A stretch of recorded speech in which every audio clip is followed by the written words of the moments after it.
caractéristique par rapport à beaucoup d'autres, c'est que c'est tout sauf une ville dortoir. C'est une ville où il y a de la culture, il y a de l'animation, il y a du sport, il y a de la vie.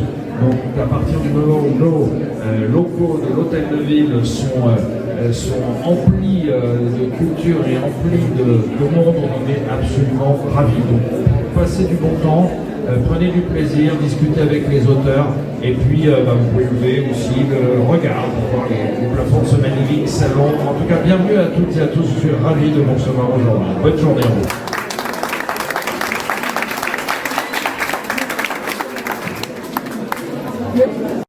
Christa Malin, nous sommes à la mairie de Lagny.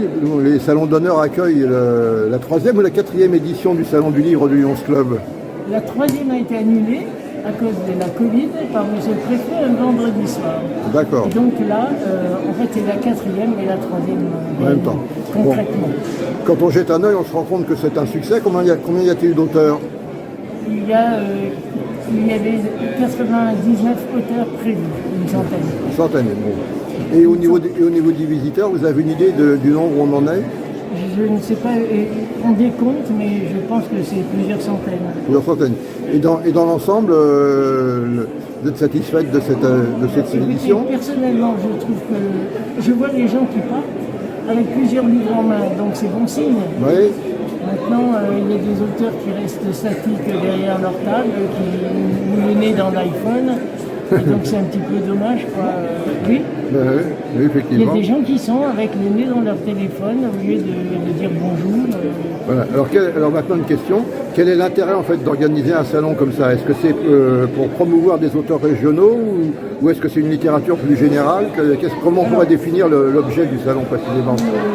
Le Lions Club a deux axes, l'humanitaire avec le Téléthon, la canne blanche, etc., etc.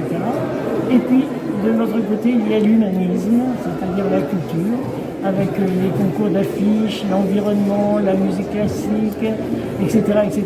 Et la littérature pour récompenser des auteurs de premier ou second roman, mais avec des critères bien arrêtés, à savoir que soit l'auteur, soit la maison d'édition, soit le sujet du roman, premier ou second, c'est l'Île-de-France Est. C'est l'Île-de-France Est, ou alors, c'est ça.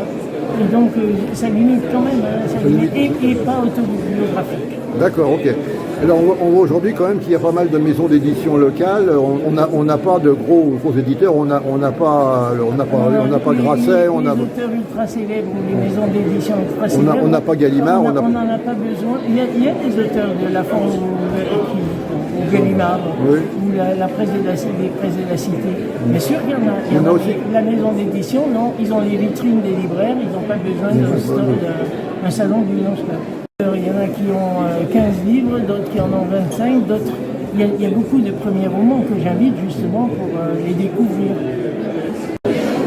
Nous sommes au Salon du Livre de Lagny-sur-Marne avec Alexandra Pasquier qui va nous présenter son dernier livre. Alors. Bonjour, Un cœur en sourdine, en fait, qui est mon 3e roman, est une saga transatlantique entre la France et le Canada qui démarre avec les débarquements des Canadiens pendant la Seconde Guerre mondiale, qui se déroule jusque dans les années 70 pour explorer un petit peu les rencontres, les métissages, les cultures canadiennes, anglaises, canadiennes, québécoises, françaises, amérindiennes. En fait, ça fait beaucoup d'enchevêtrements qui permettent d'avoir un regard différent sur le monde et puis son histoire.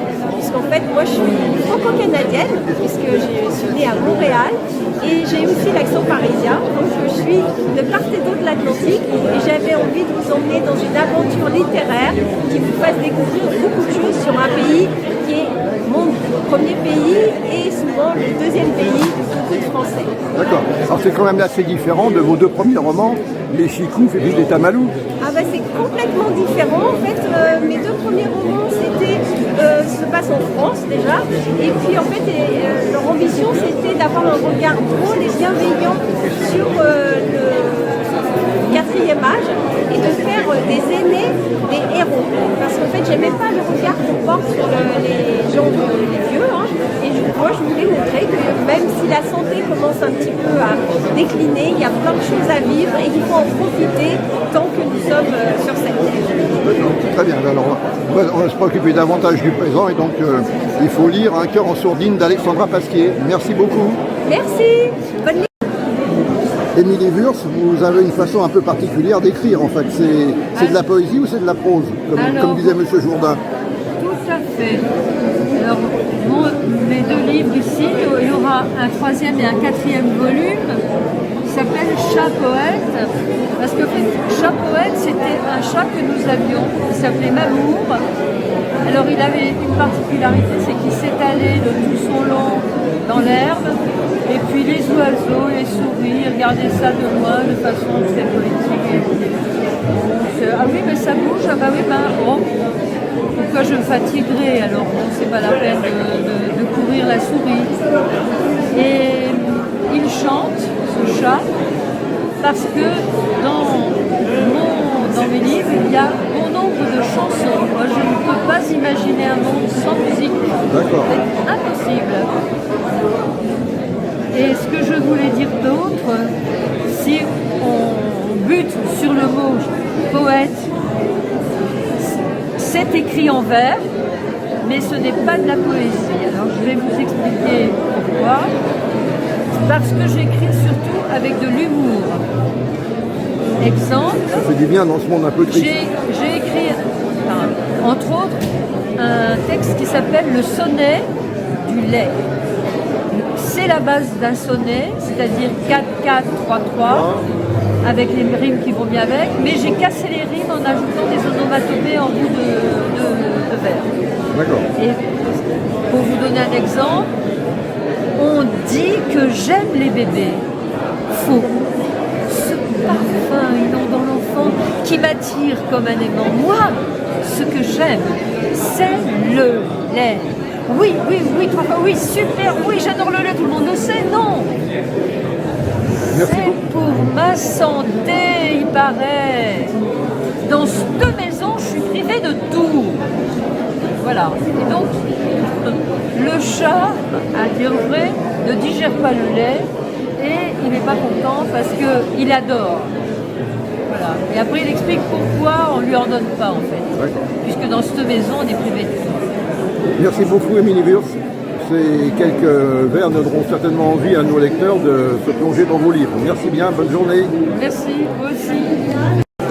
Alain Turban, vous êtes à Lagny-sur-Marne et pourtant vous êtes un étranger ici puisque vous êtes originaire de Montmartre. Alors, racontez-nous un peu ce que vous faites ici sur les terres de Seine-et-Marne.